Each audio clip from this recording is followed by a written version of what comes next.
Hello, welcome to Steel City Business, the Sheffield business podcast. I'm James Marriott. I'll be your host as we explore the vibrant business scene of the glorious city of Sheffield. Now, in each episode, we meet someone from across the Steel City to learn more about them and, of course, their business. I run my own business. It's called Sound Media, and it's all about helping brands to amplify their voice through audio marketing. If you want to find out more, then head to the show notes. There's more information there. And this podcast is supported by the lovely people at The Curious, creative agency in the centre of Sheffield. Now, if you'd like to get in touch with us, maybe to suggest a guest or for any reason, then there are contact details in these show notes, or head to steelcity.business. Right, that's enough of that. Let's meet our guest. I'm Mike Kent. I'm co-founder and managing director of Kitlocker.com. Welcome to Steel City Business. Tell us more about what you do here. So Kitlocker are an e-commerce retailer of teamwear, and teamwear is a kind of niche within the wider sportswear category. So we will look to work cross-brand and cross-sport. So we will typically work with the likes of Nike, Adidas, Puma, Castore, Umbro, and then across sports such as football, rugby, cricket, etc., etc. The kind of crux of teamwear is sort of providing product that has a end user's sort of club logo or sort of club identity sort of embellished onto the product. I asked that question kind of already knowing a little bit in terms of what you do, or certainly in terms of what the final product is. Coming here today, I wasn't sure whether or not what I was expecting is like, I don't know, a little office with a machine that kind of prints logos onto fabric. And that's certainly not the case, because this is an absolutely massive, giant factory, which might well answer the next question that I was going to ask in terms of just what is it that you do here in terms of, do you make the garments from scratch, or is it just about kind of adding those personalizations onto them? What's the kind of the process that happens within this building? So it's quite a kind of, there's some complexity to what we do. So the kind of crux of what we'll do is embellish those end products, and we'll generally source product from our manufacturers, so Nike product, Adidas product, that will then be finished on site here in Sheffield. So whether that's embroidery or direct print, but we will cover the entire kind of the entire journey here in Sheffield. So the crux of Kitlocker was kind of founded on a sort of idea of introducing e-commerce into teamwear. So we will quite literally, from back to front and front to back, we will generate an online store, populate with product. Those products will then be ordered by customers, and that will all then kind of flow through our kind of production facility. So the side that you're on today houses quite literally all of that and all of the kind of sort of offshot capabilities that we need to bring that to life. And as an addition, within the last 18 months or so, we've actually started to make product under license. So this is quite a new addition to our business, and it was quite a kind of interesting sort of strategic move for us. But we will work with Umbro, Castore, but we'd also produce white label product to spec. So that may well be a customer requesting something specific, or us curating a product range for a football team or a cricket team or a independent school, for instance. I'm going to ask the question now that in my head, I'm thinking this is probably the thing you get asked the most. I might be wrong, but the question being, oh, cool, who do you make kit for then? Who will I have heard of? So firstly, that question. Secondly, is it the question you get asked the most? I guess in trying to explain the business, it helps you some of the kind of customers that we work with. It's really, I guess, important to sort of note that we will work with some really quite prestigious customers, but we'll also work in the grassroots space, and we're relatively comfortable across the full spectrum. So in the more kind of notable customers that we'll work with would be the likes of the Premier League, the Football Association, which are agreements or relationships that we've kind of entered into generally alongside a brand. So Nike are the incumbent with the Premier League and the FA. So we get wheeled in to help, I guess, bring to life projects that the whether it's a national governing body or larger organisations want to kind of look at bringing to life. We'll then deploy the full suite of what we do to just kind of, I guess, solve the issues that the kind of organisation has. So for context, we're currently distributing 4,500 sets of kit for primary schools across the UK, which is a Premier League initiative, which is a kind of graft onto their Premier League Primary Stars programme. So phenomenal bit of business for us, great customer to work with, and a great kind of all-round relationship piece. But then on the other side, we will be working across the full grassroots sports spectrum. So that could be a local team down the road in whichever sport it is that we're kind of catering for. And then anything in between. So lots of independent schools, both universities in Sheffield, and lots of others, so like Oxford, Glasgow, some quite prestigious sort of universities, which has led us into some really weird and wonderful places, such as we facilitated the boat race apparel piece for a year, which was a really interesting piece of work, really, really technically challenging, but it was, I guess it's kind of that sort of indicative of some of the interesting areas we'll end up. I want to ask a bit more about the origins of the business, because I get the impression that it came about because of spotting a genuine need rather than just thinking we can make some money doing that. Which is true. And the origin story starts almost back in 2000, I think. And the reason that I've kind of mentioned this, I am a co-founder. So the business was initially set up as a partnership in 2005.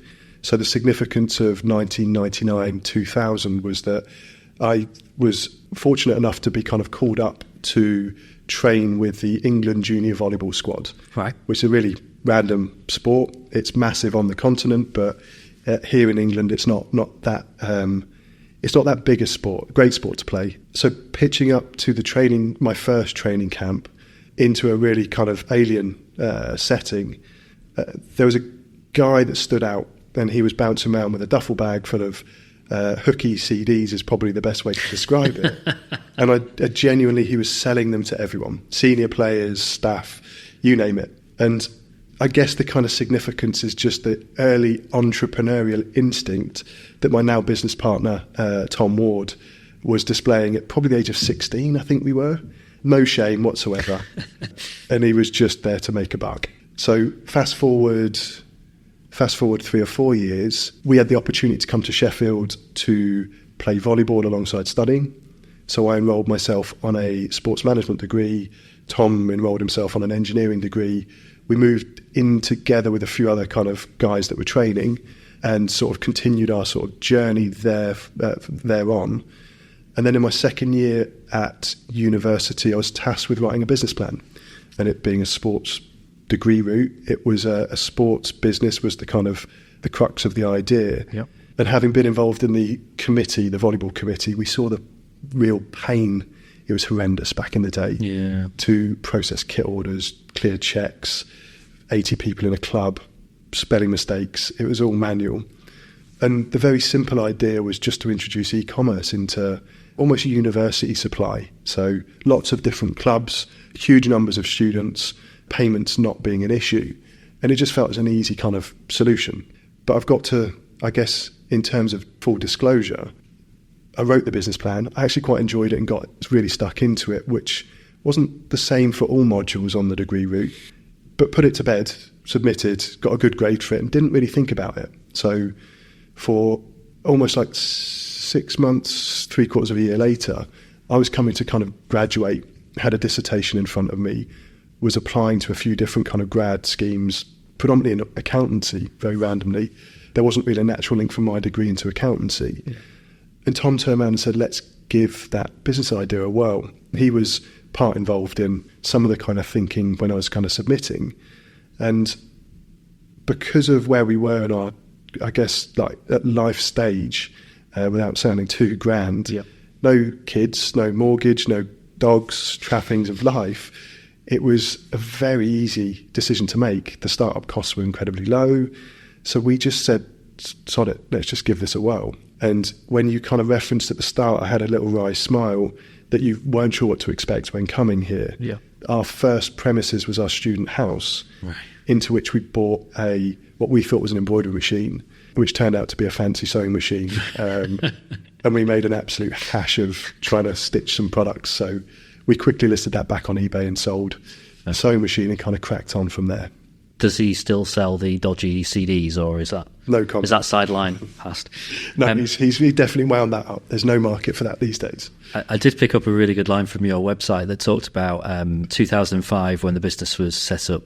Lionel Messi was just a wonder kid. Well, of course, he's at the other end of his career now. Twilight years is probably the nice way of phrasing it. Twitter didn't exist. Well, I mean, I guess it doesn't now because it's rebranded as X, yeah. Whether it'll still be around in a few years, different matter. And a blue animated frog was number one in the charts. Maybe it's time for a comeback for Crazy Frog then. If the others have gone full circle, quite Crazy possibly. Frog back in the charts, it'll all be your fault. So there we go. At what point did you realise that you were onto something, that it was going to work? I guess the interesting bit, and there's some nice anecdotal pieces that you kind of get retrospectively. So when we did start up, there's a couple of brands that we wanted to work with that said e-commerce would never take in this space. And if you did cast your mind back to 2005, 2006, e-commerce was pretty rudimentary, like regardless. But in this space, which it kind of is very much, dare I say, cottage, and I don't mean that in a completely kind of derogatory sense, but it's a very easy market to get into. So there isn't huge levels of sophistication. So introducing e-commerce and almost tech solutions was completely unheard of. But we've now been in business for about 19 years. And if you look at our growth over time, it looks like we did nothing for the first 10 years. And then we almost hit what is a very, dare I say, a hockey stick-esque kind of sort of movement forwards. Mm. But one of the key things that sort of stands out for me that gave us a good sign that we were on the right tracks, I think it was maybe 7 years in. My memory of the timeline is a bit sketchy at best, but Nike came to kind of engage with us to ask us whether we wanted to kind of partner with them, dare I say, to introduce e-commerce into almost predominantly kind of grassroots football. But it started out with a relationship with Oxford University, very randomly. So they've got a range of product that sits across sport, and in our space, that's kind of what we need. But that was almost the validation that e-commerce was the way forward. But that must have been about 7 years in. But whilst it looks on a graph relatively kind of flat line, we were doubling the business every year, but it didn't feel like a significant shift forward, if that makes sense. What other kind of pinch yourself moments have you had over the years? I imagine the day that, like, you know, Nike come for a look round is up there, but there must have been a few others as well. We've had some phenomenal opportunities, and we're fortunate to work in sport, and especially the grassroots side of it. The professional side is amazing. I'm a big fan of sports myself, so some phenomenal kind of opportunities. But we've been fortunate to be involved in some really quite interesting things, whether it's like winners' T-shirts for Champions League finalists and stuff. Yeah. The boat race was pretty significant. Yeah, that was quite an interesting piece. But it's difficult. I'm not one to sort of sit back and reflect too much and say, these things are great. So it's difficult to kind of sort of think through some of those more significant moments, I guess. Okay, fair enough. From what you've said, it kind of sounds like you do that maybe slightly unusual thing of working both organisations and with individuals, or small scale organisations, which I guess in business terms you could sum up as B2B and B2C. Yeah. And they both have advantages but both have challenges as well. Has there been points where you've taken a step back and wondered whether or not you should really just focus in on one of those things? For us, they're kind of inextricably linked to a degree. We're always trying to kind of iterate and sort of innovate around a lot of the back-end solutions that we've got, because it bridges the gap between B2B and B2C for us. But a lot of the organisations that we'll engage with, so if you took a grassroots football club, we need to cover both. So we'll have a relationship with the club, which will be what we'd reference as a kind of B2B relationship. We also then need to facilitate an online offering for their consumers. So that's our almost direct-to-consumer play. and they both sit kind of harmoniously. And if you didn't do one, you wouldn't necessarily get the kind of work as such, but you'd also not be maximising the opportunity in that sense. So from our perspective, we've specialised in the e-commerce side of things. That pivots into B2B, B2C. It's lots of kind of weird and wonderful shapes around that we don't make the distinction, because we do, but it's all kind of lumped in and part and parcel. We're working with a lot of kind of pro football clubs now, and it's a similar split. So you have a relationship with the club, and then you really want to engage with their fan base on a number of levels. So community build, but also that kind of additional sale piece as well. As I walked through the, would you call it a factory? Is factory? Did you come up through the? Yeah, I came. Yes. I came through the wrong door. The operations. So I'm quite glad that I did, because it meant I got a chance to have a little kind of snoop around. Yeah. Two things hit me. Firstly, there's a wonderful smell. And I'm not sure what that is, but it's some kind of very unique smell of something. It was an amazing smell. And the other is you get an impression quite quickly that this is quite a cool place, that you've got a bit of an ethos here. Tell us a little bit about the culture and what Kitlocker is all about. I think we'll start with the smell first. I'm not sure. What is the smell? No, I'm not sure what that is. I'm intrigued. I don't know. It's like... We'll have to wander back through. I must have been somewhere where there's a similar sort of... I'm obsessed with things that smell a little bit like football programmes used to smell in the 90s. Because I don't know if football programmes are still a thing. I've not bought one for many, many years. But every so often you'll get a magazine, and rather than smelling of magazine, it smells of football programme in the 90s. It's some nostalgia. I like so, yeah, it was there's some kind of nostalgic, I don't know, printing smell. I don't know what it is. Well, we'll have I to want to bottle it and take it home with me, if that's all right. We'll see what we can do on that front. And then I guess onto the kind of ethos here. I don't feel as though... I think one of our failings as a business is that we've never really acted with real intent, and we're starting to change that because we think it's a big area for us to kind of improve in. We do get a lot of people that will come in and say it feels like there's a good culture here. It's one of those things that's kind of evolved over time, I think. It's all about that kind of retrospective reflection piece that, again, I'm not hugely amazing at. There's certain things that we have done that have not necessarily been like with cultural intent, but I think it's really helped. So one of the things you might have noticed is it's quite a young staff workforce, and we have quite varied sort of functions in the business. So we're currently sat in the office area, so we have our account management teams, marketing, all the business support, so HR, finance, customer support, and we also have our kind of operational team, so production and all the logistical disciplines that we need to run our facility as such. And in the kind of office function, so our commercial function would reference it as, and this was quite early on, this must be going back 12 years or so, we tapped into the placement student programs at Sheffield Hallam University. Yeah. And at the time it was just to try and get, I guess, cost-effective sort of labour into positions that were customer-facing. And we didn't give too much thought to that being, right, this could well be the pipeline of the future, but it's somewhat turned into something of the pipeline of the future. Right. Because what we now do is we really, really embrace that relationship, and it's one that our HR team are really trying to kind of ramp up further.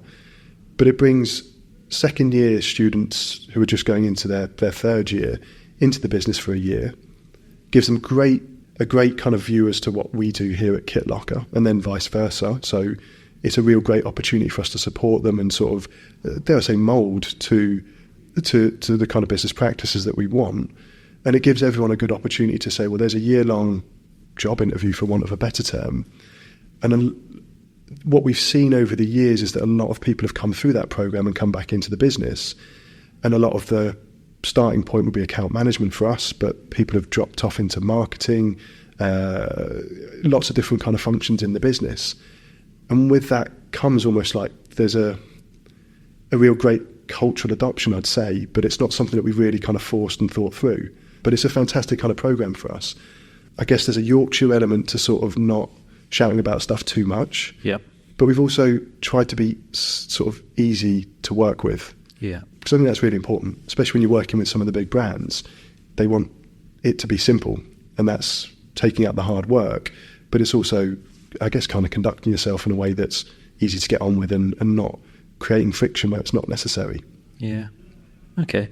There's something, I guess, kind of special about the fact that, if you've created somewhere that has a great culture, but without necessarily setting out to create that culture, that it's just happened naturally, that's got to mean that you're doing some things right, or you're bringing the right people in along the way. Because I guess the other alternative of that sometimes is we'll all have seen businesses and maybe even been to places that really make a song and dance about their culture, and you go in and think it's all just a bit of PR. It's actually just like exactly the same as any other business, and that it's a little bit contrived. So I think the fact that that's happened quite organically is quite interesting. Okay. You may have slightly opened a can of worms in my head somewhere in there, where you talked about right at the beginning of that last answer, you said that it could be one of your failings in terms of perhaps not actively creating that culture. And that, for me, immediately a little light goes on going, oh, he's happy to talk about failings. So let's explore that a little bit then. What else would you class as being, or would you willingly publicly talk about in terms of what else you think falls into that category? I'd say they're probably countless, and they'll continue forward. And without sounding, I guess, too on trend, they're the bits that you really need to learn from. But some of the specifics, we've made some absolute shockers like over the years. And I did a talk the other week, and it was to a kind of an audience of young people, really, really quite good, engaged group.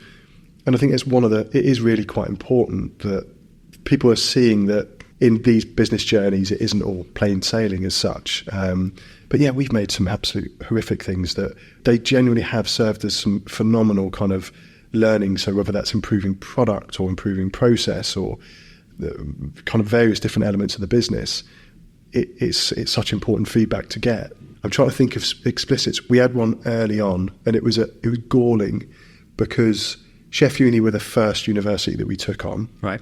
And a guy, absolute superstar of a guy who's the director of sport there now, a guy called Andy Cox, he'd kind of taken a punt on us to bring us into the university to supply all their teams. And no idea how it happened. I'm not going to cast any blame at this point. We'd stuck the wrong logo onto the men's football team. And this was year one, biggest order we've done by an absolute country mile. Right. And we were just like, oh my God. It was one where the lesson was very much attention to detail, because you kind of work back through a process and figure out where something's broken down. But it was just an absolute shocker. And you just reflect and think, well, okay, so how do we engineer things to not have that problem, because that's not fun. Yeah. And we're fortunate that we've not had anything that's been too catastrophic. But genuinely, you'll be making small errors along the way, and just kind of, as long as you can see them and try and correct, and a lot of the time it's post whatever it is that's gone off. It's really important kind of process to sort of embrace. Okay. I feel a lot of stuff that we've touched on and talked about so far has been quite retrospective. Taking a bit of stock in terms of where you are now.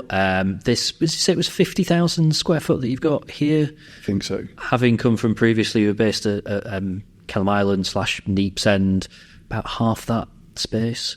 Looking to the future, what comes next? So I guess in terms of our kind of space, they'll say TBC. So like this year we're on course to turn over approximately 20 million, which will be a good year for us. So it's up from 15 million from last year. And what we see is that the business success is very much linked to stock holding, and our ability to kind of operate with our kind of inventory levels, which is a huge space consideration for us. So as we plot forward, our intention is to look at doubling the business again in the next 3 years. Right. And with that, we just need to get our head around what does that actually mean for the space that we currently sit within, and that kind of scaling up at that sort of magnitude. And there's a few bits that we are looking at in terms of more efficient ways of storing product, using like better space utilization. But yeah, in terms of the kind of premises, we've moved 7 times in 19 years. Right, wow. It's not fun. That's a failing. That's definitely one. Does that include the original student house? Is that classed as one of the 7? I'm not sure if that made the list. Okay. Do you still have very specific, I'm going to say targets and ambitions, but I guess what I mean is sort of like dreams. Like, would you one day want to, I don't know, watch a Premier League football match thinking we supply both those teams or something? Are there things in your head in terms of that you'd really like to achieve? Not quite in those terms. I don't.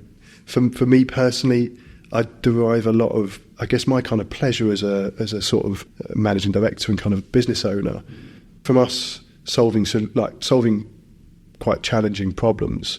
So when we're looking at, if we took culture, for instance, looking at how we better reinforce our culture and how we embed it more without losing, I guess, some of the kind of the stuff that sort of makes the culture what it is. And it's great to work with certain teams. So I went to a game just over Christmas, and a professional game, both teams and the referees were product that had come through Kitlocker. Right. And that's a nice moment. But yeah. Not to say it's superficial, because that really isn't the case, but that's not where I derive all of my enjoyment from. As much as we want to be working with the next cool team and next sort of interesting sort of scenario, should I say, a lot of it comes from the business development stuff. Really, really enjoy the system side of things in terms of just making stuff better and work a bit better. But the strategic side as well, that's where I derive most of my enjoyment from. I've got 2 questions left on my list. I suspect one is a much easier to answer question than the other. So my penultimate question, do you still play volleyball? Unfortunately not. Oh. Tom does, though. Right, okay. Play to Tom. As well as the CDs.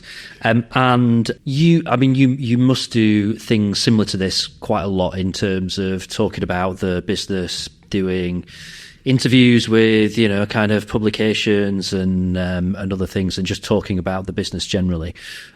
What is that you're really passionate about that you've never really had the opportunity to talk about before?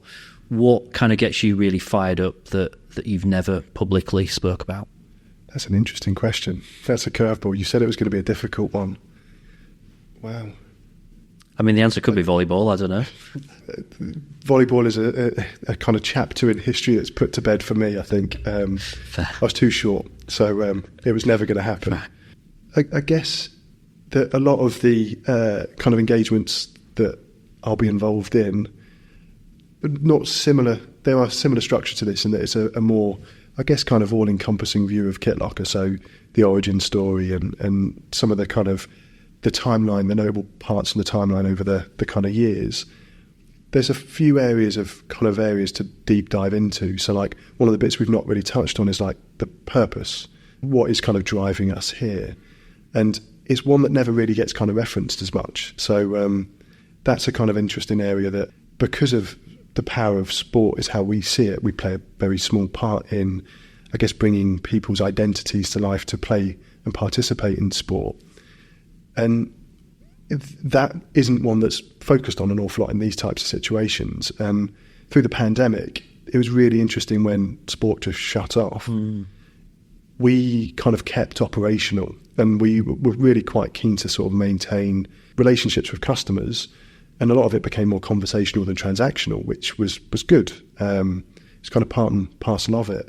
But you very quickly sort of understood even more so that significance of sport in local communities. And it's why I'll lean more towards the grassroots piece in terms of a commercial setting, because I love the professional game, again, that kind of sports fandom.